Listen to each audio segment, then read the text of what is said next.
രാവിലെ എണീറ്റപ്പോഴേ തറയൊക്കെ നനഞ്ഞു കിടക്കുന്നു കേട്ടോ. ചെടികളുടെ വട്ടമൊക്കെ ഒന്ന് തിരിഞ്ഞ് നോക്കിയിട്ടുണ്ടായിരുന്നു എന്തായി കിടക്കുന്നതെന്ന്. അപ്പോൾ ചെറിയ കാറ്റൊക്കെ ഉണ്ട്, ചെറിയല്ല നല്ല കാറ്റുണ്ട് കേട്ടോ. വൃശ്ചികത്തിലെ കാറ്റാന്ന് തോന്നി ഇപ്പം.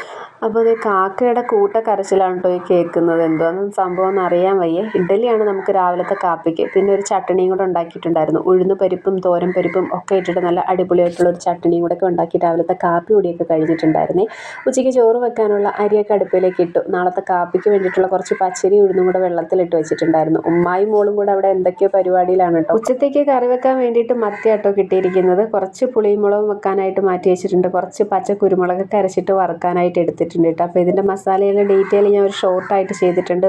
പിന്നെ ഫുള്ള് വ്ളോഗും ഉണ്ട് കേട്ടോ. താല്പര്യമുള്ളവർക്ക് ഒന്നേ കയറി കാണാം കേട്ടോ. അങ്ങനെ നല്ലൊരു മസാലയൊക്കെ റെഡിയാക്കി എടുത്ത് നമ്മൾ മത്തിയൊക്കെ നല്ലതുപോലെ വാരിയിട്ട് അങ്ങോട്ട് പൊരിച്ചെടുത്തിട്ടുണ്ട്. ഇത് മാങ്ങയല്ല കേട്ടോ, ഇത് കപ്പയ്ക്കാണ്, പച്ച ഇളം കപ്പയ്ക്ക. അപ്പോൾ അത് വെച്ചിട്ടുള്ള ഒരു അച്ചാറും ഒക്കെ ഉണ്ടാക്കിയിട്ടുണ്ടായിരുന്നു. അപ്പോൾ ഇത്രയേ ഉള്ളൂ. ഇഷ്ടപ്പെട്ടാൽ ലൈക്ക് ചെയ്യണേ.